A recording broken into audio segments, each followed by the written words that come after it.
That is literally what narcissists do. It's a pattern, and it does not stop. That's how they keep you attached to them.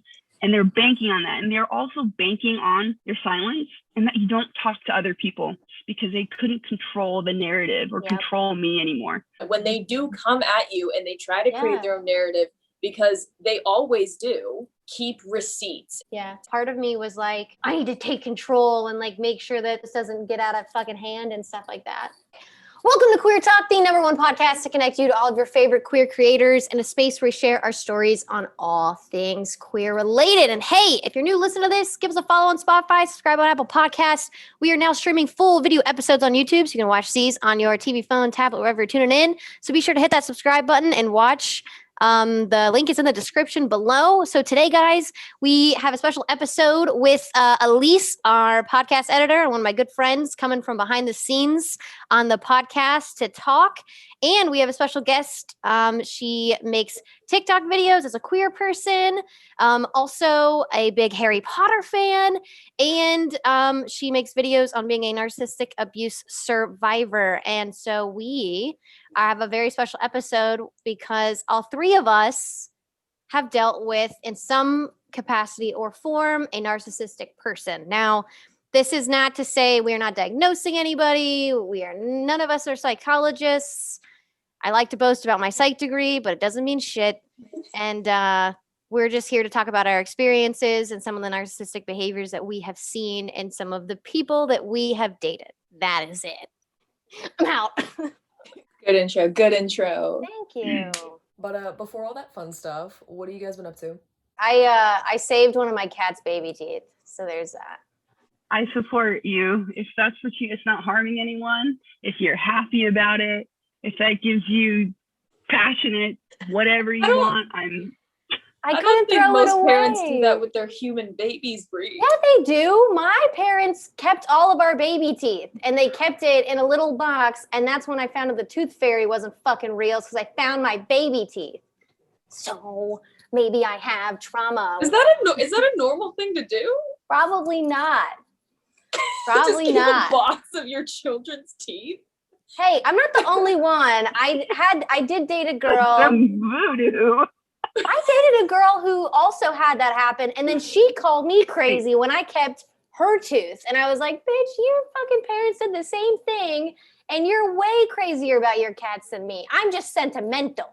I'm so glad I listened to you finish that story, because the way I heard it, I swore you said that you kept your partner's tooth. I was like, hey, Bree, this is where I'm going to interject. I'm not gonna lie.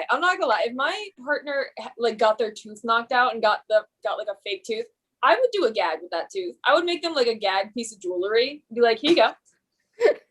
Or I'd wear it or something. I think that'd be funny as hell. Be like, what is that? God. Be like, oh, it's my girlfriend's tooth. I think it would be funny because it would really, the people who it would freak out, you don't want to be friends with them anyways. Let's send them packing. Exactly. People who have a funny, fucked up sense of humor will be like, I like you. It's like a litmus test. It's a litmus test. I love that word. I fucking say that all the time. Let them go. That's cut it. We need some kind of segue. So abuse. Anyway. Let's talk about abuse. It's really weird to segue into something that, may not affect us now, but has affected us deeply in the past and probably resonates and will resonate with us for the rest of our lives. Mm-hmm. That's fair. To be depressing, but a lot of processing. What's really cool is I found Sierra just because I'm still on Narc Talk. Yep. I'm on Narc TikTok, narcissistic TikTok, toxic relationship TikTok. I used to watch a lot of it during the events that precipitated this conversation, but I'll still get some here and there. And I'm so glad that I came across you, because when I went to your profile, some of the stuff just spoke to me so hard. And I was like, oh my gosh, she's a queer person. And she's talking about narcissism and toxic and possible narcissistic relationships. And I was like, this person is awesome. I need to get her on, because Elise and I wanted to have a discussion about this for like a while. We had talked about it and wanted to do it in season 2 because we feel like we have some really good stories. And I think that this topic is something that people don't realize they're in a relationship with a narcissist or a person who exhibits a lot of narcissistic behaviors until they're out of it. And it takes a long time to kind of process that stuff. Even if you were not in the relationship long, you weren't even in a relationship, you know, it's just, it's a fucking minefield. And and it's really, really rough. And like to see people's stories on TikTok and how bad it could be and how bad it has been is really like opened my eyes to how bad it can get. And so thank you so much for coming on. I think this will be really fun. Listeners, if you're listening to this, this is not going to be a bash session of dyke drama. Well, there's going to be dyke drama, but we want it to be educational. This isn't something to where we are just playing victim and not, you know, not that we aren't victims, but we're not going to sit here and pretend like we're the best people ever and they're assholes and shitty. And this is just our experiences.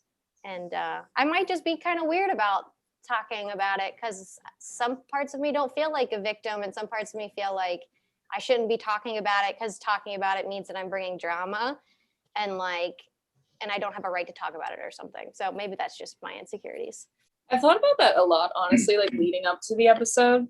Like, would this person get upset about like me talking about it? And I was like, well, I mean, it's also my experience. Like, that's my life that you affected. So I feel like if you're affected by something, you have a right to talk about it. Obviously, I feel like we're not going to be using names or anything very specific, but it's still, you know, these are things that we went through. They were good chunks of our lives that were affected and still do affect us. I think it's our right to be able to talk about it. And I think it's everybody's right to be able to talk about the shit that they've been through. I think you're right. Yeah. So a lot of that fear that we're talking about, right? I think in some aspects, we still feel it. And it's kind of, even for me, if it's in the back of my mind, right? I feel it a little bit, not like I used to. But the reason for why we feel that is because in those relationships, we were intermittently made to feel isolated, and that if we share our story, that no one would believe us, and we were made to feel crazy. So we think that we internalize that to a point where if we do share this story, right, there's always that constant fear that I'm not going to be believed, or that I'm starting drama, or that this is a problem, or that just add anything that you want and insert that in there, right? That's what's functioning. This is what's happening. And that's their goal. Specifically, if you're dating a narcissistic person, their goal is to make you afraid. Their goal is to keep you silent, because if they can keep you silent, they maintain their power over you. And that is exactly the fear that manifests and comes outward, especially when we start talking about this publicly. That makes total sense. Yeah. I also felt like, I don't know, for me, it was like a brief encounter. Like it wasn't even a committed relationship. It was a situationship. But it really confused the lines with me because it was predominantly long distance. And it made me think like, oh my God, like I thought I had such a good judge of character, but like it kind of was, you know, long distance was new to me. It wasn't something that I had originally wanted to do, but it just, you know, things like that just kind of happened. And it just kind of happened and I went with it and I was like, you know what, I'm optimistic about this, you know, and I don't know, like I think was mesmerized by someone that I only saw a tip of the iceberg and I never got to see those things. I feel like if I had an in-person experience, like a normal dating where you see someone in person, like if she lived in the same city, I think it would have been much clearer to me. But I think because I had this idealized version of her and everything leading up to us finally like meeting and then having this long distance that I hadn't dealt with before. Also during a pandemic, I mean, it was just like a shitstorm of the perfect time to be engulfed in something like that. And I think for me, I was always had an avoidant attachment. And for the first time in my life, I was clingy and I was insecure and I was really in an anxious attachment. Not to say that everyone is clingy or insecure in an anxious attachment, but for me, it was a complete 180 from the typical thing that I knew. I went from like one end to the other end. And it was incredibly confusing for me because I was like, well, obviously this has to be me. like, what the fuck? You know, I just was like, so just like completely blindsided by it, because I thought, oh, it's because it's long distance, and it's because, you know, oh, we meet for the first time and there's a lot of pressure. Like, there were so many like rationalizations that I made for like the red flags that I saw. And I was confusing it because I hadn't been in that situation before. And, you know, I was in a pandemic. I felt a little isolated just because of the circumstances, and wildly optimistic because I had not had anyone break my heart, any woman break my heart, or anyone that I cared about break my heart. And I was like on cloud nine. I'm dating, I'm doing this, and oh my God, and women are so awesome. And yeah, it was rough. And the thing about that, you know, when you're talking about being blindsided, I don't know if it's the same, at least for you, if you want to chime in on this. Most of us have not dated a narcissist before we met them, right? No. So we go into these situations, and just like Brie was saying, and you just get swept up in it. You're like, oh my gosh, this person is amazing. They're saying all these things. They're promising all these things that I want and I crave and I need it. And I think you add on the layer that, you know, however you identify within the queer identity or the queer community, right, is that in society, it's so heteronormative and so geared towards the straight narrative that we sometimes feel like for a long time we couldn't be ourselves, and we couldn't date, and we couldn't have this kind of idealized love that we were fed our whole life, right? Yeah. So you add in that layer of what's happening within queer relationships, and it's just this like vulnerable pot of experiences that you're just thrown into, that you have no clue what's happening. Yeah. They make you feel crazy, right? You start, and just like what you said, how you switched from more of an avoidant attachment to what was anxious. Even in that, what starts to happen is that they'll give you labels, right? You're clingy, you're needy, when in fact, in reality, in a healthy relationship, that isn't you being clingy or you being needy. It's simply that your needs aren't being met. And with a normal person who isn't toxic, they understand that and meet you where you're at. Whereas when you're in a toxic relationship with a narcissist, right, they're not doing that. They're going to exacerbate those feelings and then make you feel crazy for feeling the way that you feel. Yep. I know the narcissist I was dating, I was with them for a really long time, like years. And we had broken up, but at that point lived together. So she would like go be with somebody else until like 3 a.m. and then like come back, crawl into my bed with me and like sleep with me there that night, and then like be upset that I was like, can you like I don't like this, you know, you're going and like sleeping with somebody else and then like crawling into bed with me and like cuddling and like wanting me to, and like acting like we're still dating, and I don't like this. And it was so like, why are you acting like this? Why are you getting so upset about this? Like, maybe because you just went and fucked somebody else and like now you're trying to cuddle me, you know? And it's just the fact that like they make you feel so nuts. Like I've never felt that way before or since. And like, girl, I've had my own mental health problems. I've felt crazy before, not that level of crazy though. Like you question yourself so much and you just think that, you know, maybe I am the problem. Maybe it is me for so long. And it just damages your psyche so much. Yeah. That's when you start questioning. I don't know if it's the same for you, but like with my narcissist, I started to question whether I was the narcissist, if this was me having the problem, if everything's my fault, right? They really put you in a situation and they're calculating about it. The word that I talk about with my friends specifically is insidious. It's insidious. Yes. They know what they're doing. It's covert and it builds over time to the point where they make you feel that you're crazy. So like Elise is bringing up a situation, right, where they're going and sleeping around. You're defined as dating, which was my circumstance at that time. And all the while, they're still holding on to several old supplies that they're hiding me from them, right? While then again, recruiting a new supply while hiding the new supply from me, right? So it's just this cyclical, it's a cyclical pattern, right?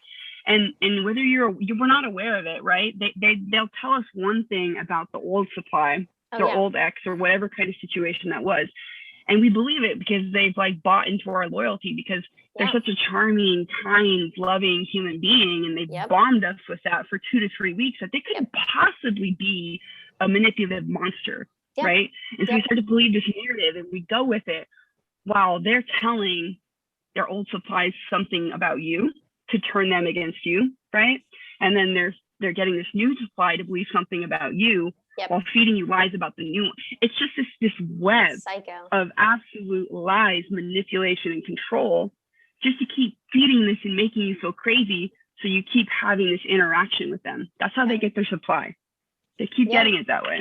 It's crazy. Like, as someone who's like, I'm a pretty like secure person in terms of like, I don't have that many insecurities when it comes to like my body image and like those kind of things. Like, I obviously have insecurities, but like, I don't know who I was. Like, I was someone that I don't recognize. And it wasn't that like my situation was brief, but it was just so crazy when I figured it out a month after we stopped talking. I didn't realize it. Like, there were a couple red flags and I kind of just brushed it off because being with her was an escape. And so I thought it was going to be like a love affair. Well, she used the term love affair. I thought it was a situationship because I truly thought that there was a chance for us to make something work, make something happen. And she didn't say that we couldn't make it happen. You know what I mean? Like, she wasn't like, this is just it, blah, blah, blah. You know, it was kind of like, yeah, like maybe, like, okay, like just very vague about it. And also extremely emotionally unavailable, which I took it as, oh my God, like, it's because I was just like this chaser, you know what I mean? Like, I'm gonna figure it out. I'm gonna figure her out. It's gonna take some time, you know, she's had some stuff, like, you know, but like, we're gonna get to a point where like I can get below the threshold and like we can finally intimately connect, which is one of the reasons I like held on until the second time we like finally met up. I lost my train of thought. I forget. How easy. I'm sorry. When you start talking about shit like this, like, it is easy to just spiral, and you're like, I don't even remember where this started. It's hard. Like, when I talk about this story, like, it seems so hard because like I had to retrace the steps because I didn't figure it out until a month after, and then a month after is when shit hit the fan for me. But I also could not say anything back because the statute of limitations was up. The timing was off. You know, we had already ended things on good terms. It's been a month because I decided month of no contact was probably the best in just general. And then I found out what the fuck happened and I went apeshit, like, in my head. And they were there. Like, you guys were there for when I started going apeshit. And I cried for weeks. And I cried more than I cried when we ended things. When we ended things, it was like a week and I was like back to normal because I was like, we're not compatible. I understand that. I'm sad, but we're going to get over it.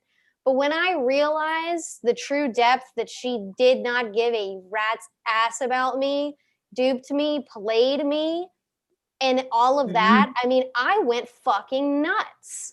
Like, yeah, I you were was down bad at boys' nights for night. Yeah, it was bad. I was just uncontrollably sobbing every day. And I've never been like that. Not even after really hard breakups, things like that. I've never been so rocked in my life. I like literally like fell to the floor, that kind of shit. Like, and I that sounds dramatic because, and in my head when I was happening, I was like, this is dramatic. But I could not contain it. Like, I could not help myself because I was like, oh my God, like, I can't believe that I let this happen to myself. Like, what the fuck? And then I had traumas coming out of nowhere, hitting me like fucking, oh yeah, remember when you got bullied by an entire organization on the basketball team? Abandonment. And it was just nuts, like absolutely nuts. I'm like, I'm getting played by this fucking girl, and now I'm thinking about this basketball team in the bathroom on the floor. The fuck? Yep, and then everything spirals, and it always comes back to, after relationships like that it's my fault. I could have done this. I should have done this. There's something wrong with me. Like, why can't I be like other people who just get over things? And that it's just like everything you're saying when you talk about like, I was bullied on the basketball team. I was like, yeah, it could have been like 30 years ago, right? But then at that point, you're just like, no, everything comes back at you. Yeah. And Bree, the thing you're talking about when you're talking about, it doesn't matter. Like, I want to acknowledge this. It doesn't matter how short long that relationship was. The things that they do is so traumatic, and that's actually pretty fast to figure the bulk of it out in a month, right? April will be like the end of, I had a very long discard phase and stuff blew up in April of 2019. I realized stuff even a month ago. Stuff comes back to me and I finally understand what this person has done, right? Like, for example, if you get to a phase where you're no contact and you decide to make that decision and they can no longer control you, what I've noticed is that if they can't personally control you, again, they'll go control the narrative with other people, which when they start getting other people to do their bidding, including they're called flying monkeys, right? Who do their bidding. And it doesn't just have to be flying monkeys, right, that are doing their bidding. It could be mutuals that you have that are still in contact. And I didn't understand that because I felt bad for not feeling comfortable with mutual friends, right? But that's like, I could go down a rabbit hole with that, but that's kind of the same thing. But essentially what they do when they can't control you is that they'll involve authority figures, right? They are so manipulative and sick. I don't have any other way to say it, right? Because it's pathological at that point. Yeah. That they will go and involve authority or people that have other controls of your life just to hoover you and suck you back in, right? Like, I didn't realize this for months and months later. And like, Bree, what you were talking about, I actually like was in my kitchen cooking dinner, and it overwhelmed me so much to realize this that I fell to the floor and could not get up and was crying for hours, right? Oh, yeah. I realized that my narcissist, when I had a reactive abuse reaction, right? Nothing ever violent, but just emotionally. And I don't do that, right? It was the first time I'd never contacted them in a day, 2 days. Monday morning, I got a call from my bosses because we were in grad school together and we worked together. Another story on not dating your coworkers. So my boss called me and asked me what had happened that weekend. So now people that I'd known for a long time were being dragged into a situation, and I was accused essentially of stalking, harassment, and being capable of harm. I'm vegan. I put bugs outside.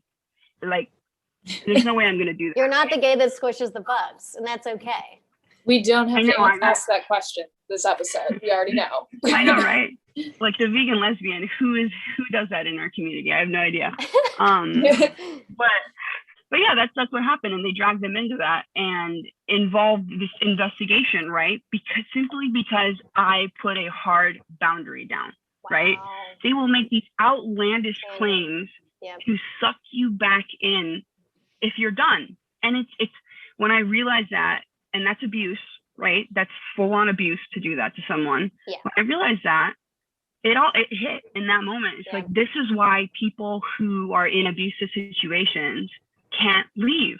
Why it's so hard to leave, because we believe so much. We're still holding on to this idea that this person is the person we met or who we thought they were, when they just don't exist entirely, right? And so there's so many things I talked about, right? You know what you're talking about, Bree, when you said you could start spiraling? Yeah. That's what happens. You're going to start spiraling to all these other things.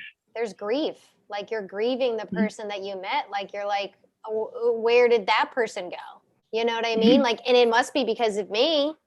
Why would they change? You know, like for me, I feel like I am a smart person. Like, I'm an intelligent person. I can empathize with people. I can put myself in other people's shoes and be like, you know what they did was shitty, but I understand why. It doesn't make it okay, but I understand why. And for the life of me, I could not put the pieces together to what happened to me. I tried everything. I was on Narc Talk for forever. And it literally, like, my mom, I was talking to my mom about it. I love my mom. She's not a very emotionally supportive person. And I was telling her, and she just like looks at me and she's like, and it was one of the biggest things that had ever helped me. It was just crazy. I love my mom, but you know, and she was like, she doesn't think like you. She doesn't think like we do. That's the reason why you can't understand her, is because you don't think the way she thinks. And I was like, you're right. I don't think the way she thinks. That's why I can't figure out why the fuck went wrong. Like, I would just stay up for hours. I mean, it was all consuming because I needed to find out why. What? And until I realized like how a narcissist thinks, and that's when it triggered for me that she was a narcissist or exhibited a lot of narcissistic behaviors was because I didn't start understanding her behavior until I started understanding the mind of a narcissist. And then it all made sense. So for me, I was like, it would have made sense if she wasn't a narcissist. I wouldn't have had this many issues trying to find out why, because I'm a smart person. So I was like, it has to be like, this is the only reason. And it was so clear to me when I started thinking like how a narcissist would think. I was like, of course she did all of those things. Oh my God. And it was like a light bulb, but it took me fucking forever to figure it out. And then it took me another fucking eternity to process each individual thing that happened that confused me and made me question my reality.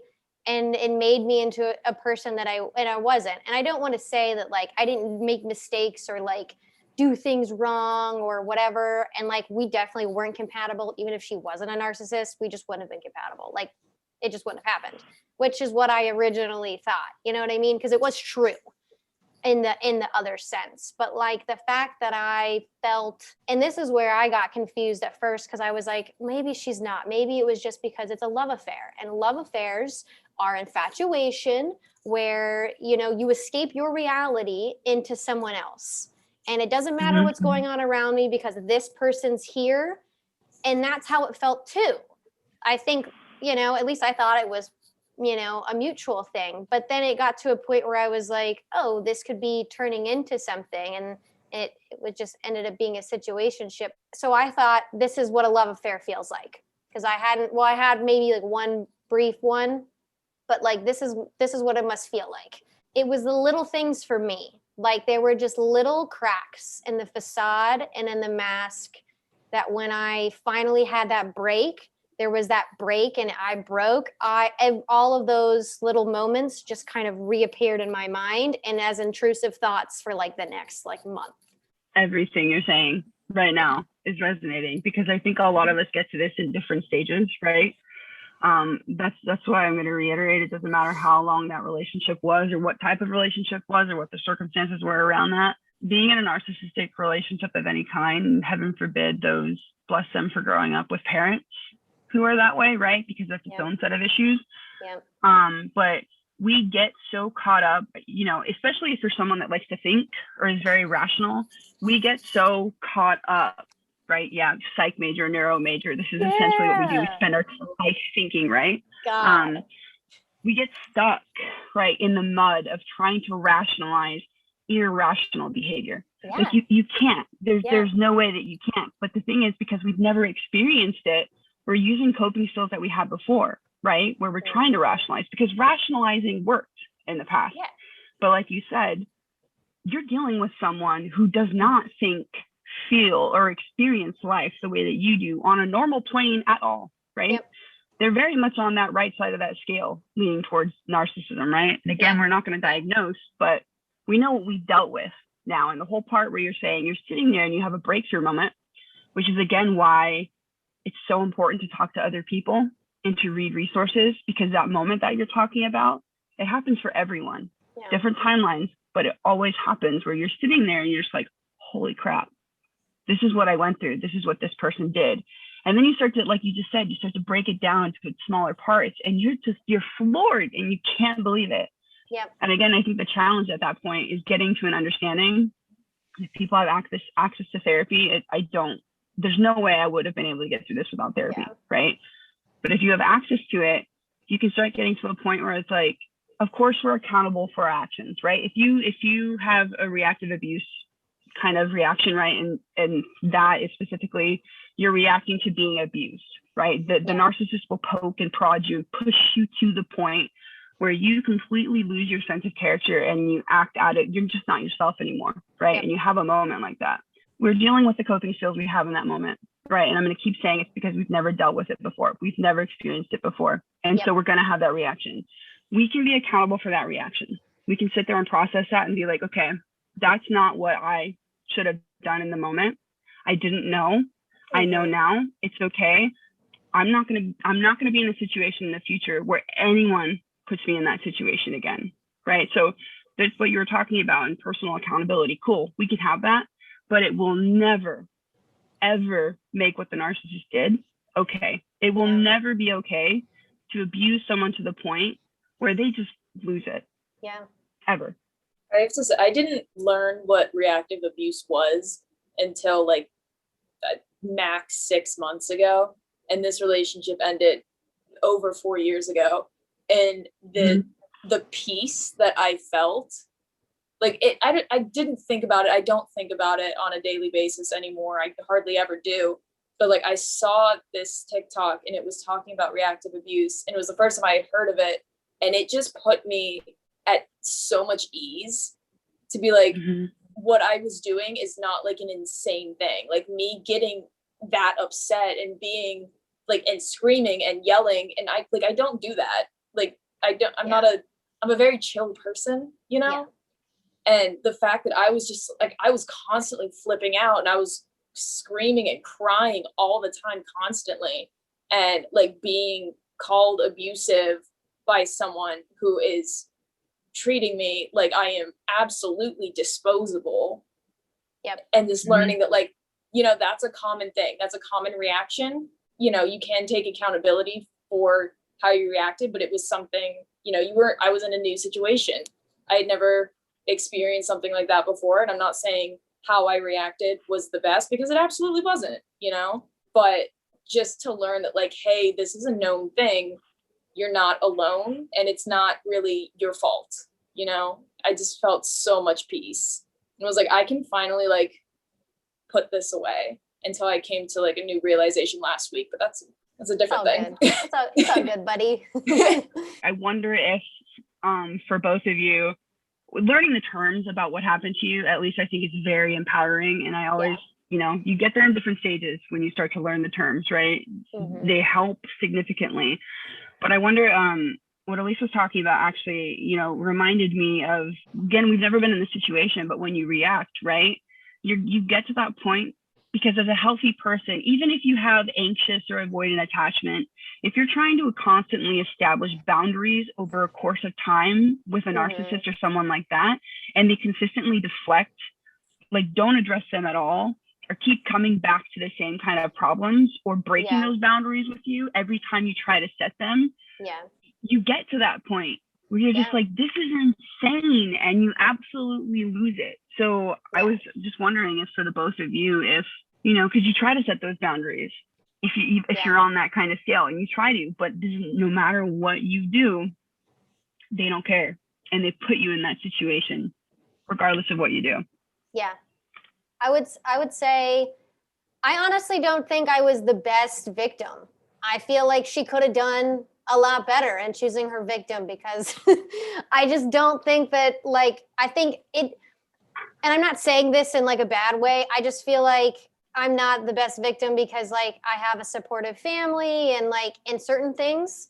And I think that's why I didn't get swooped into, it could have been really worse. It could have been a lot worse.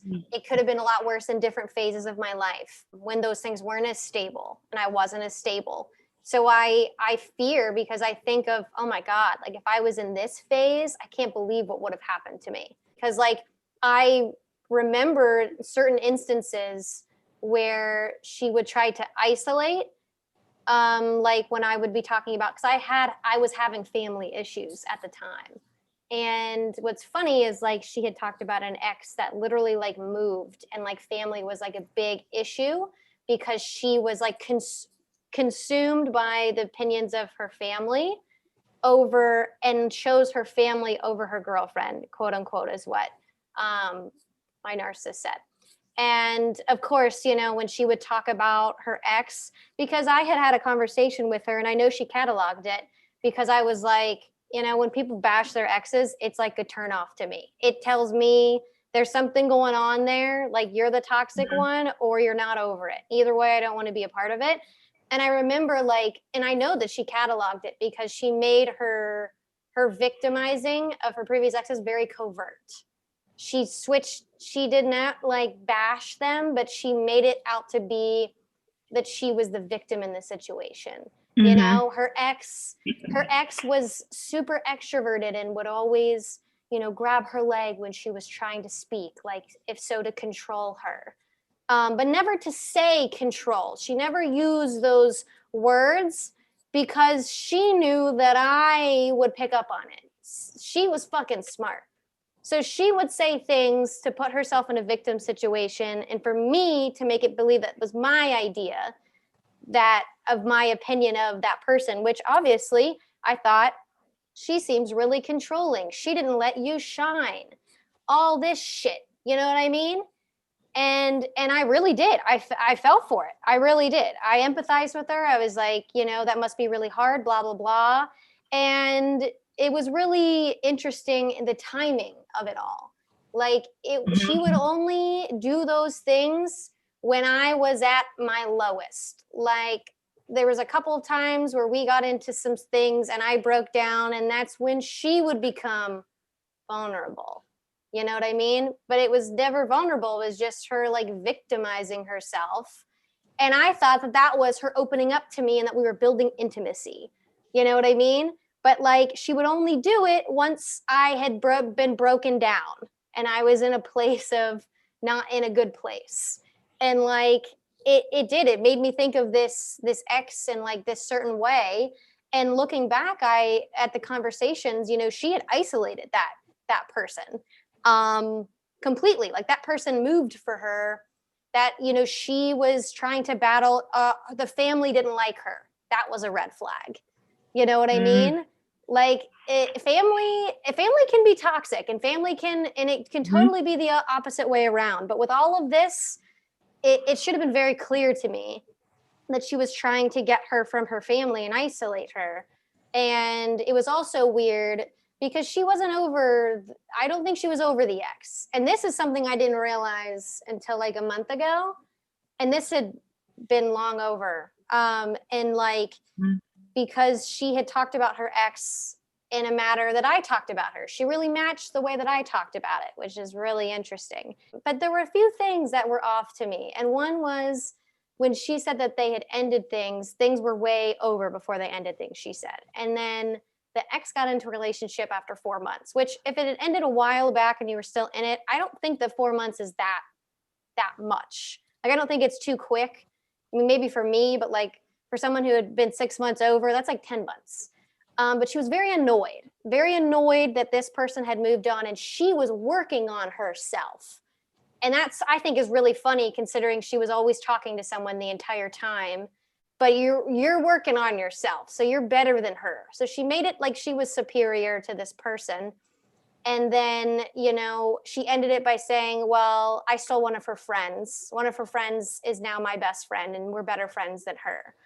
That's such a thing, though. Taking your friends. I met that friend, first of all. I met that fucking friend, which is another whole thing. But yeah. And like, it's just like, why would you be like, oh, you broke up with me, but I took one of your friends, so fuck you. You know what I mean? I should have known by that. She had taken one of her friends, which I'm sure she did some sort of controlling narrative, triangulate, some shit. And I don't know what it was, but what was the interesting part is the last time we only hung out twice, and I went up to see her. And she was on her phone, social media, and she was looking at this ex's Instagram, and she was annoyed. She was annoyed, and she was not like happy that her ex had moved on. I'm like happy, I would want my ex to move on, blah, blah, blah, or not care. And she was like still annoyed. As I was there visiting her, she was looking at her ex's fucking profile. It goes back to that, like, they think they are the most important person, and somebody else being happy without them, to them, is a direct insult. Yeah. They think they're really, really great. How can they be happy without me? How can they belittle me like that when, like, this person's just trying to live their life? I know that made my ex so upset, and she talked to me about it a couple times, because after it was over, like, you took all my friends. I made new friends, and I had a great ass time hanging out with these new friends, and they're still amazing friends to this day. And she would get so upset. Like, how are you having such a good time? Why? Like, you always look like you're having fun. I'm like, bitch, I am. Like, I'm finally out of this and with people that like care about me. I am having a great time. It's not to insult you. It's to better my own life. but they don't see it like that. It's a direct insult because they're so great. How can you be happy without them? And I used to be really angry about, collectively, I wonder if a lot of us feel the same way. You're angry when you figure out this is how someone treated you and that you were put through this. But I've gotten to a point where after going through something as horrifying as that and coming out the other end, when you can pick yourself up off your floor, finally, right? And you have that fog removed of who that person is and you see exactly who they are.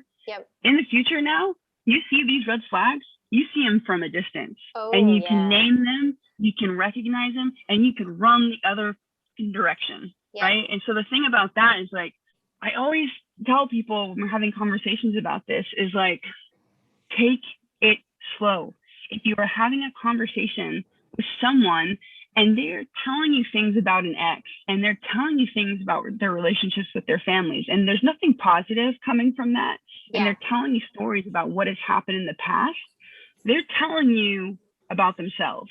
They're literally telling you exactly who they are and what they have done in the past and projecting it onto another person so they can trauma bond you and build your loyalty. So when they do the same thing to you, you doubt yourself and there's this cognitive dissonance that's created.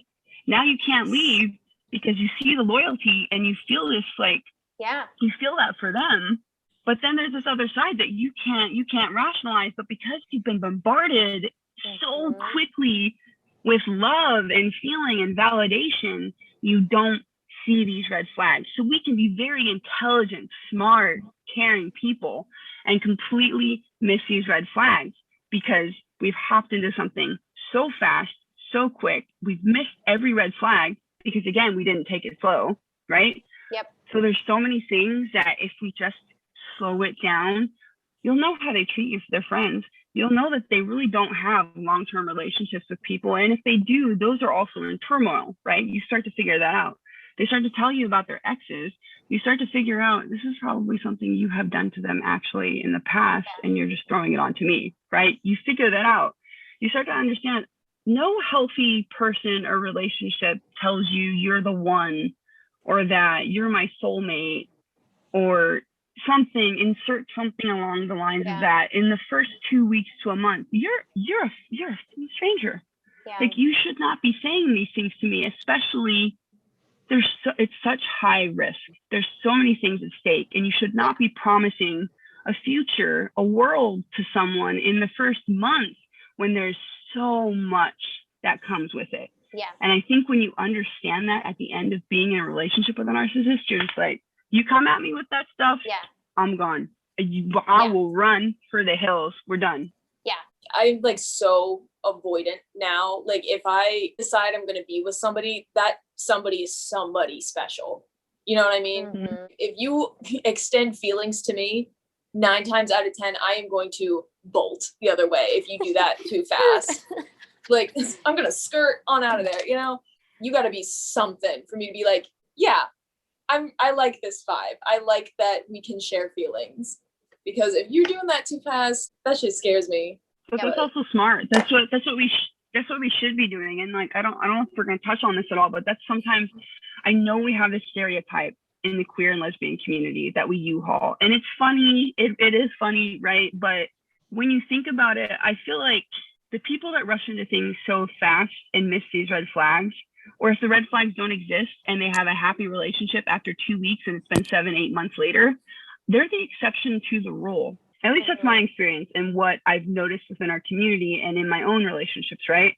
It took me dating a narcissist, and then after that, which is why I don't recommend dating anyone after you date a narcissist, because that's its own layer of problems, right? But you go into another relationship, right? And you're still vulnerable, and they're not a narcissist, but it's still toxic, and you're still ignoring those kind of red flags that are pinging at you, right?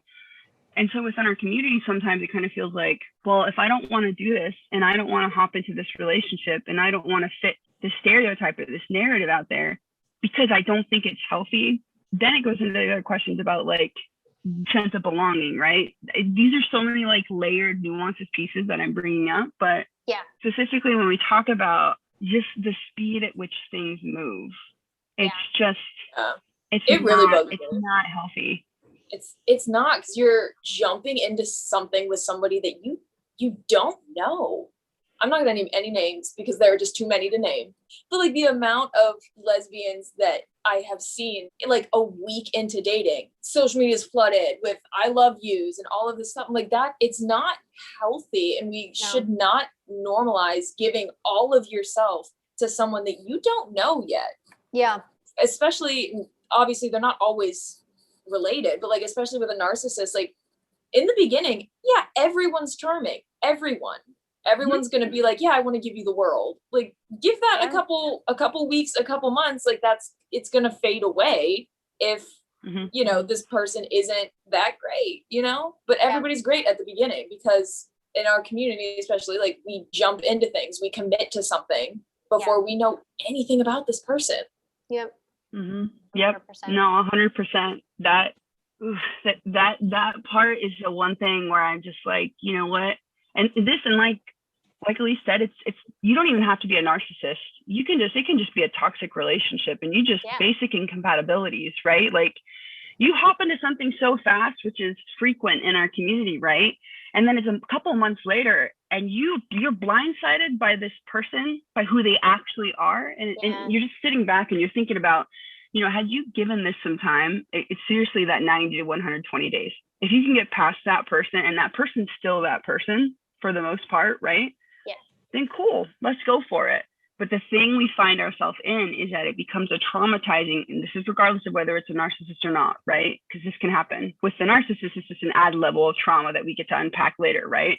But if you hop into it and 6 months later, you're just sitting there, still drained, still feeling some pain, feeling damaged because this person isn't who you built them up to be in your head because of those initial couple months, you're still sitting there devastated, right? And it's still a traumatic experience for you. And it's probably been toxic for both of you because you hopped into it. And for all you know, they could have realized like you're really not compatible. And you spent this entire time in this idealized phase thinking one thing, and then all the while probably miscommunicating, not fixing those miscommunications, not understanding where they're coming from, and then double not understanding it because you think that this person is someone that they're not. Yeah. Giving me goosebumps, man. I have fucking goosebumps.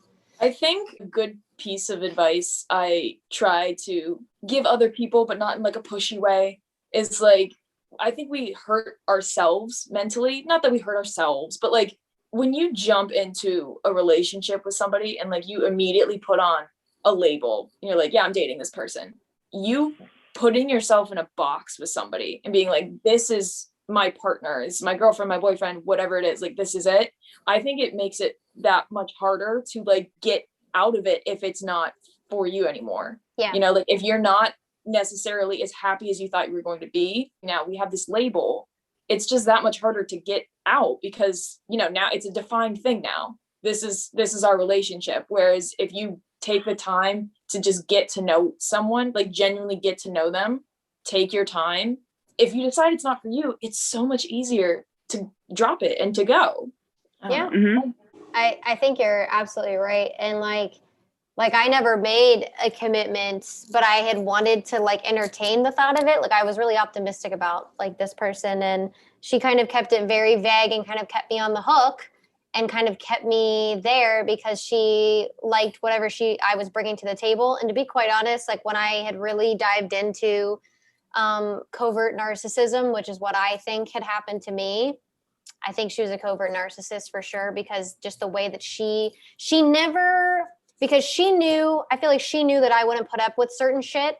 Like I never was name called. I was never like really love bombed. Like they never said, I love you. They never said like, I want to be your girlfriend. Like they never said like the typical things I've seen and that I've read.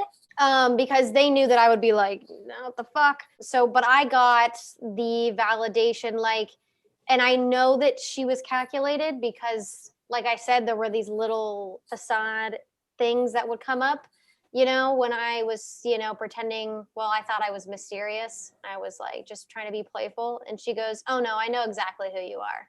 Like dead, just like little things like that. Like where I was being like funny, you know? And like, ha ha ha, like blah, blah, blah. Like I'm a psych major. I feel like I can read people like decently well. But like the fact that she was like so confident as to she knew me, You know what I mean? Like after a month of just after actually a few days of seeing each other in person and like a month of like talking, you know, and I was being just jovial and playful, you know what I mean? And she was like, "No, I know exactly who you are. I read you." Like she basically insinuated that she could read me like a book like that. And That sounds like a horror movie. Like when you find out who the actual demon is. Yeah. In a movie. And it stuns you a little bit. It was like a tiny stun because my first thought was, shit, am I easy to read? Am I easy to read? And no one told me that I'm easy to read. And now I'm just finding out that I'm easy to read. It was like a tiny stun to me. And it made me question if I knew myself as introspectively as I thought I did. And it was things like that. So she never name called. She never did that because she knew that I wasn't going to put up with that bullshit. But she did little things like, you know, the victim blaming obviously for last relationship to like make me be like, oh my God, I'll never do that. I would never do that to you. You know what I mean? Because I was in a position where I came out of a relationship with the person that was really insecure about her body and other things. And like, she apparently was very confident, right? Very confident. I was like, that's amazing. I love how confident you are. Like, I love that about you, blah, blah, blah. Because it was different than the last person. And I was in a phase of my life where I was, you know, wanting to get out and see people and you know, like have experiences and stuff like that. I was very optimistic and I was really excited that this person was the exact opposite of the person that I had before. Well, of fucking course she was the exact opposite. You know what I mean? She did it specifically, match that personality, like to a goddamn T, you know? Like we had nothing in common. We legitimately had nothing in common. Like our breakup, I was like, we have nothing in common. And she just kind of looked at me. But I thought we had lots in common at the beginning because it just seemed like she was what I wanted. You know what I mean? It was like a goddamn mirror. And I didn't see it at that time because I was getting, and what's funny is like, there was a point that she made a video and it made me really mad because it started that like questioning of was she being truthful and stuff like that. And I posted a love bomb post that I saw from like Millennial Therapist or something.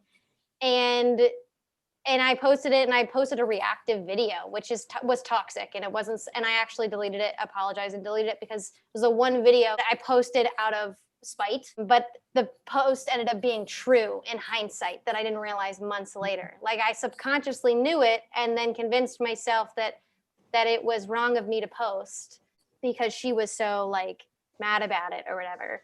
But like how covert, it was very covert how it all happened and like super, it was just, oh, it was so toxic. And it was like the little things and the miscommunications, which is funny. Women communicate so much and I thought communicated all the time, every time, all the time. And I was so excited about all the communication we were having. But guess what? It was jack shit because she was lying and like she was not being truthful. And it was just talk. It wasn't actual talking. And I was blindsided by that because I thought we had such good communication. You know, it was like on every front, I was like I felt completely duped. Like every single thing that I would rationalize. We were such good communicators. How could this happen? Must have been me. That brings up a question for me. Sierra, I know me and Brie are on the same page on this. Was your narcissist like into acting and like theater by chance? I swear they have similar stories and playbooks and like honestly that's why I started smiling.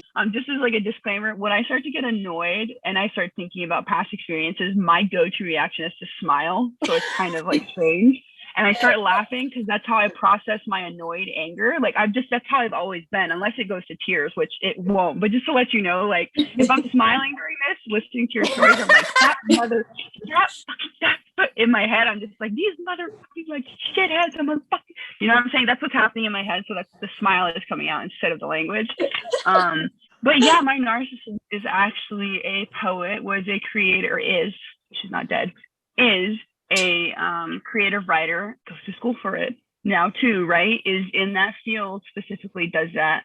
So she's very clever with words, very good at it, would consistently use poetry as a way. Like they're really good poems. I'm not just like in some kind of daze, right? Like very gifted I know they don't have the emotional capacity to act normal with people, but they have emotional intelligence to the point that they can mirror you, play you, gaslight you, and then make you believe that it's your fault for having a problem with their problems. Yeah.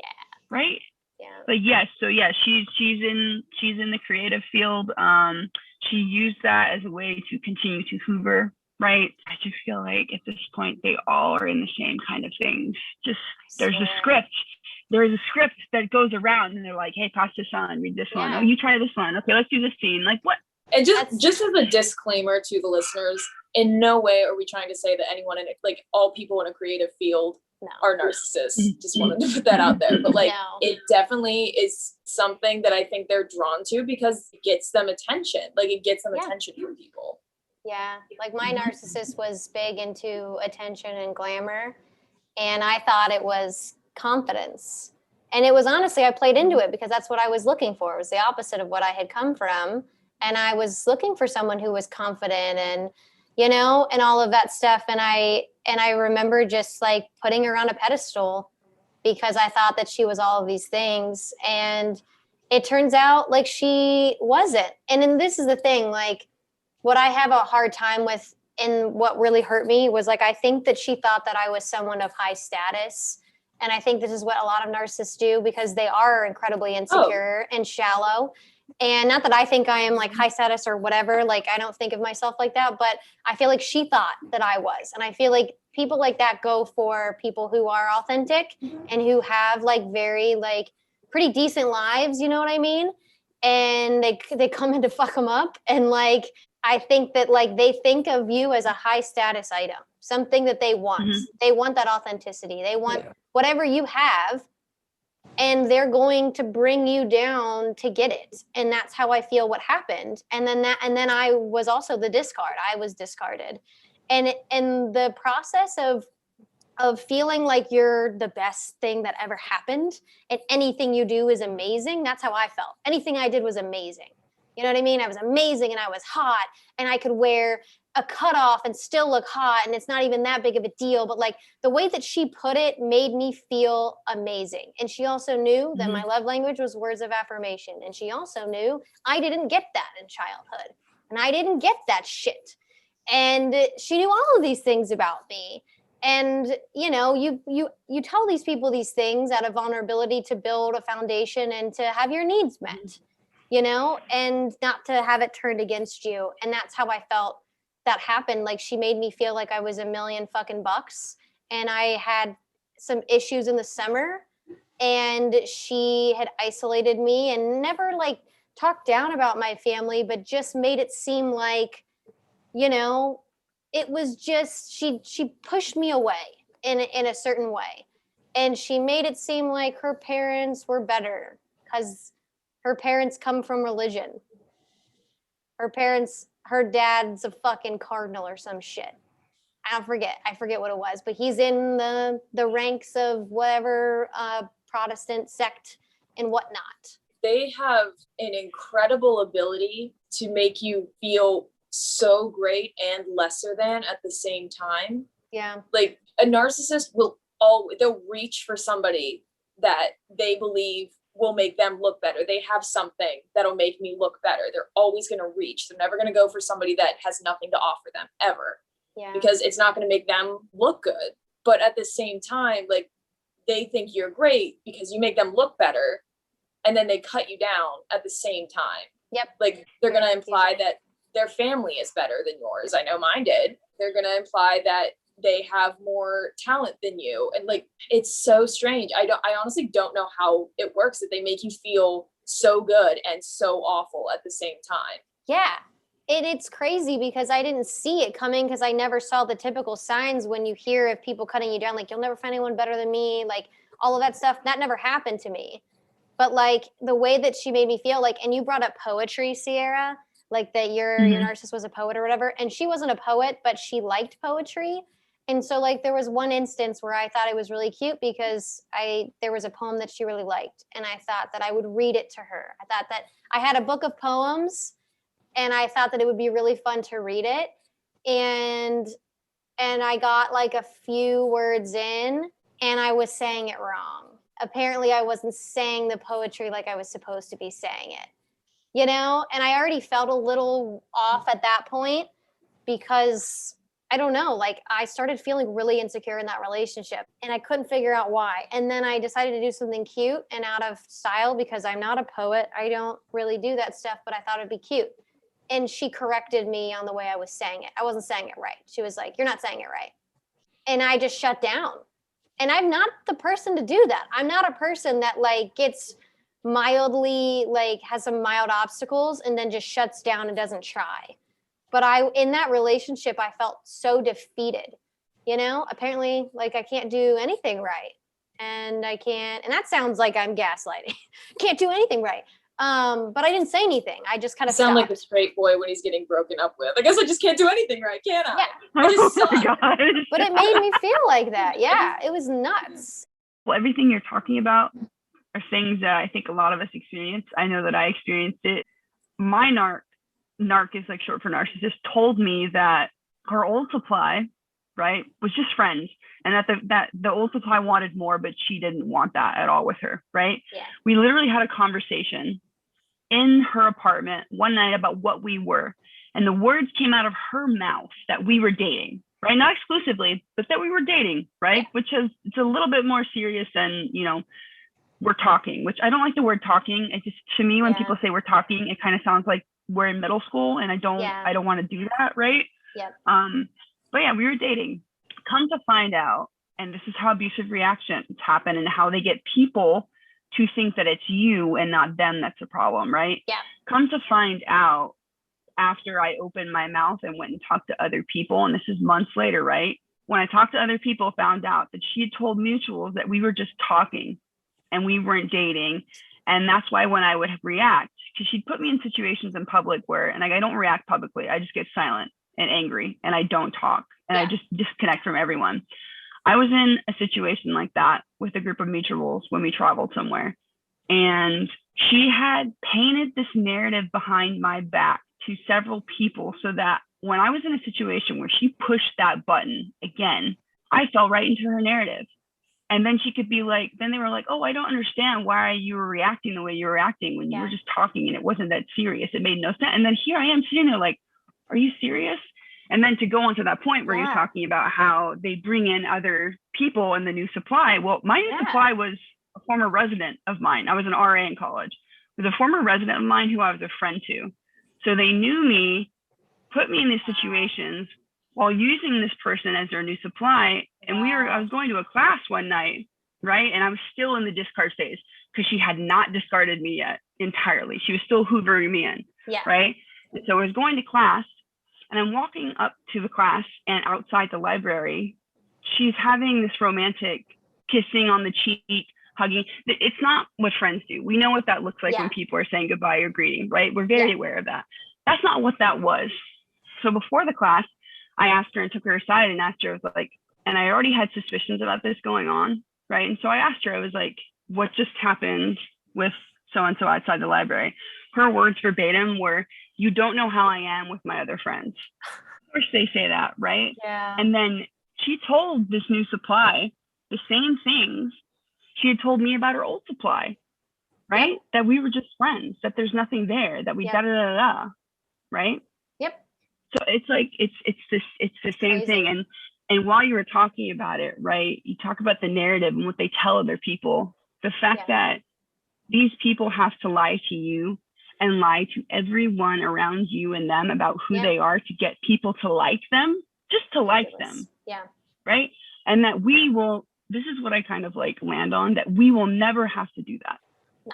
We will never have to lie to other people about who we are just to get them to like us. Yep. And that's their entire life. So they'll go around from supply to supply. They'll continue to triangulate because that's their pattern, right? That is literally what narcissists do. It's a pattern. And it does not stop no matter what, right? And they'll keep doing that. It's their MO. It's exactly what they do. And that is literally how they keep, and they don't tell you about the other ones. That's how they keep you like hooked. That's how they keep you attached to them. And they're banking on that. And they're also banking on your silence and that you don't talk to other people. Oh, yeah. Because as soon as I started talking to other people and opening my mouth, especially mutuals, then they started being like, oh my God. And then the narcissist started to have freak outs because they couldn't control the narrative or control me anymore. So they had to spaz out. And funny enough, it's not funny, but funny enough, around that time when I started to piece things together is when, you know, they start to escalate. They go into like panics where they start to escalate their behavior and it starts to look different. Yeah. It's just like, oh my gosh. Yeah. And like who I am speaks for itself. So I'm not like as concerned about that. But like part of me was like, I need to take control and like make sure that like, you know, this doesn't get out of fucking hand and stuff like that. One of the biggest warning signs when you like look up like, am I dating a narcissist? Is like you feel the need to like keep receipts and have like recordings of your conversations so that when they do come at you and they try to create their own narrative, because they always do, the fact that like I still have these receipts. Listen. You cannot create this false narrative because I have the receipts. And I think that's like it's a huge warning sign when you feel like you need to do that. You need to have evidence that you're not crazy.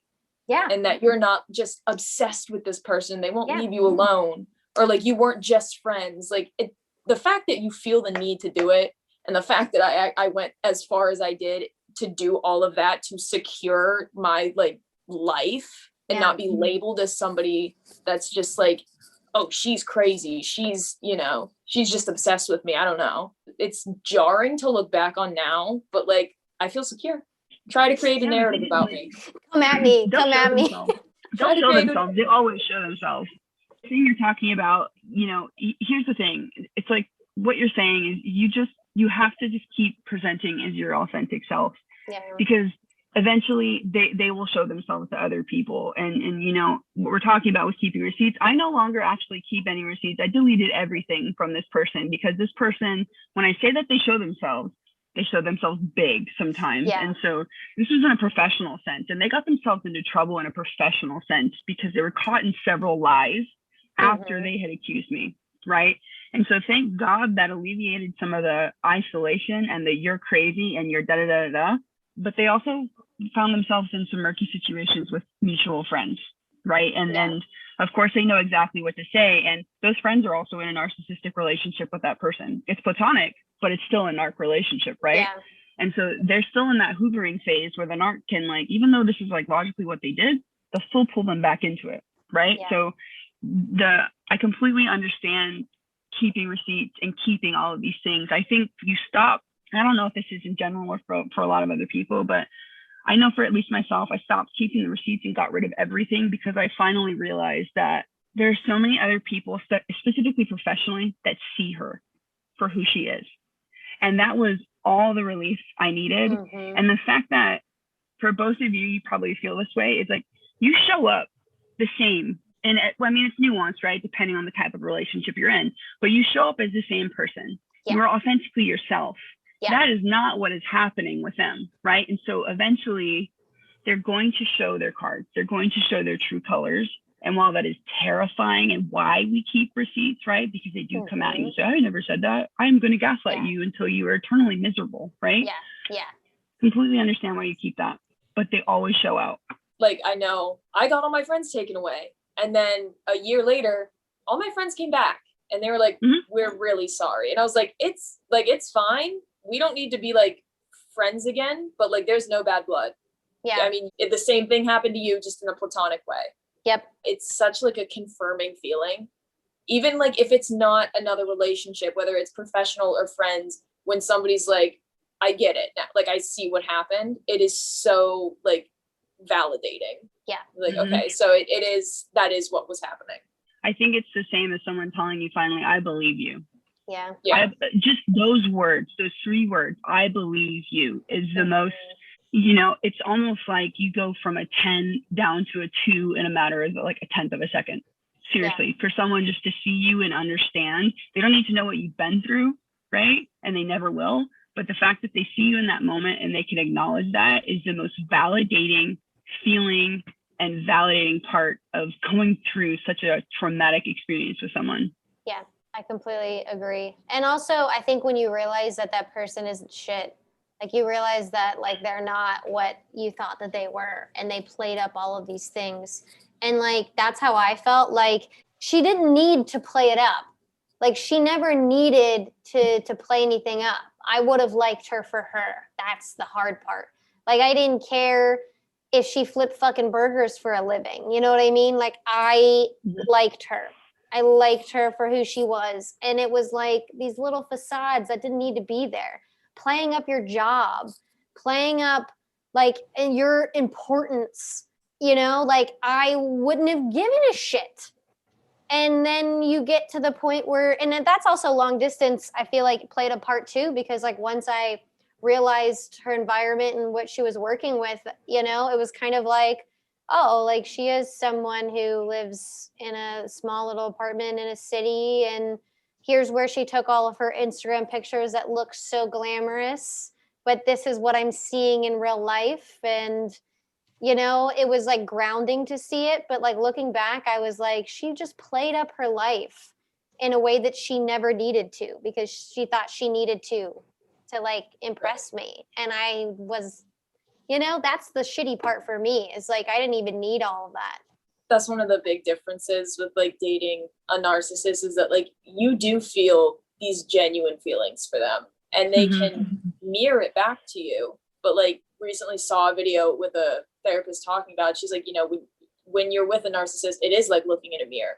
You are a real genuine person that is feeling all of these feelings. You're looking at something, you're seeing that reflected back, but that's not that's not reality. Yep. You know, it's presenting the same way, but behind the glass there's nothing there. And that kind of really stuck with me, and I was like, that's a really good way of putting it. You know, the mirror's not looking back at you, you're just looking at the mirror. Well, that's also what they do, right? It's like the other term for it is intermittent reinforcement. So if you're, and another therapist on TikTok talked about this. Yeah. It's a breadcrumb. Yeah, essentially, that's 100% what they do, and they that's one of their top 5 and not 5 tactics. I swear it's one of them too. But yeah, that's exactly what you're talking about. That's the path they love to take. One of them. I literally, what did I say, Elise? I was like in between like crying that night, and I said something funny about that, and I don't remember what I said, but. Were we making like an Oliver Twist joke? We're like, please, sir, can I have some more? Like they gave us like a second bowl of like no porridge. And we're like, thank you. So sad. I was like, you were so generous. I was like, I baked you a goddamn sourdough bread, and you give me fucking crumbs. Yeah. Let me eat the crumbs off the floor of the sourdough bread. Thank you so much for the crumbs, Saya. But yeah, I remember like I've never like felt like I've had to like but ask someone to tell me I'm pretty. You know, I've never had a problem with that shit. I've never had a problem with that stuff. And I remember like, and I was also on my period too, and I just can kind of get that way a little bit, but this was on X Games mode. This was like, I literally looked at her and I was like, can you tell me I'm pretty? I've never done that in my whole life. I was like, tell me I'm pretty. Be like, nice to me. Give me something. Like, I remember being like, I'm going to FaceTime her with my roommate's cat because she had such fond memories from when she came to see me. And the cat was always around because my roommate was never around. So it was like we were a little family. Like she said that, like, oh, we're a little family, blah, blah, blah. So I was like, oh my God, like maybe she'll think that I'm cute because I'm FaceTiming her with the cat now. Because when I FaceTimed her before, she never said anything to me. And she used to say a million things to me. So maybe I'll do that. Maybe I'll wear the shirt that she had complimented me on so many times. Maybe I'll wear the color of the shirt that she complimented me on so many times. I mean, I fucking went nuts. Mm-hmm. Okay, all right. Yeah. But I feel like we've all felt those insane emotions. Like you were losing your shit. Nothing's up here except chaos. But where are we now? Proud of us. Yeah, but it takes a lot to get to that point. And you know, you have conversations online or with anyone that kind of reaches out to you about that stuff. And the most heartbreaking thing is that this is so prevalent. Yeah. This is so prevalent, and it's not just within, you know, the LGBT community, within queer identified folk. It's so prevalent no matter what kind of relationship you're in. And the feedback that you get from people about the trauma And that feeling where you literally have your back up against the wall because you feel like you can't breathe, because it just feels like your entire world is crumbling into shambles and you can't make sense of anything. You're losing your friends, you're isolated from family, people don't believe you, you feel like you're going crazy.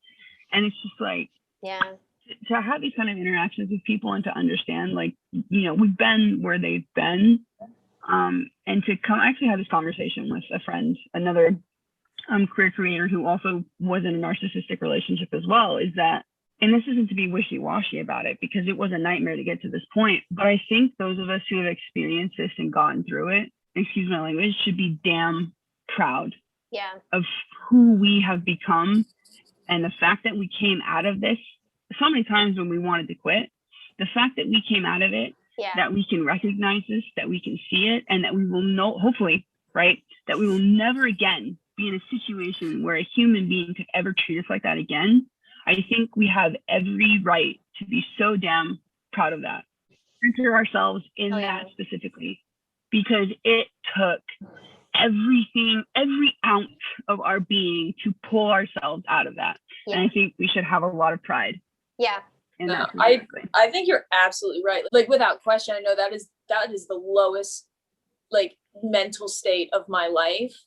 And like, I've had a lot of lows, but like to feel like you are just drowning, like you cannot get a grasp on anything, and to pull yourself out of that after you have been isolated, like it's all on you. You pull yourself out of that, nobody can tell you shit ever again. No. I just feel like we're kind of untouchable after you pull yourself out of something like that. I think you're right. We should be damn proud. I never understood like your way of thinking, Elise, until like this happened to me. And then now I understand it. Like now I get where you're coming from. Oh, because I was like, I'm untouchable, baby. You're like, I don't give a fuck. What do you mean? I was like, you can't touch me. I'm indestructible. Like maturity level, like crazy. So you can do what you want, but after that, I'll be fine. I'll be fine with anything. That's why you get to that place where you're like, I don't care who I was in the past. Try me today. Yeah, exactly. Try me today, bitch. Try me today, and let's see how this goes. Because I'm in a mood. Let's see. I got time. Well, thank you so much, guys, for both being on. I'm so glad to be able to make an episode like this. It wasn't an episode. I was nervous to make this episode, and I'm really happy that we did it. I feel like this could really be a good thing for the community at large, and I'm excited to release it and to give people, to make sure that they don't feel like they're not alone. And I feel that way too. You know, I had this episode so that I would be able to not feel that way as well. You know, so I want to make sure I extend that to everyone. So thank you guys so much for being on. If you guys are listening, please subscribe and be you, be queer, stay safe. We will see you on the next episode.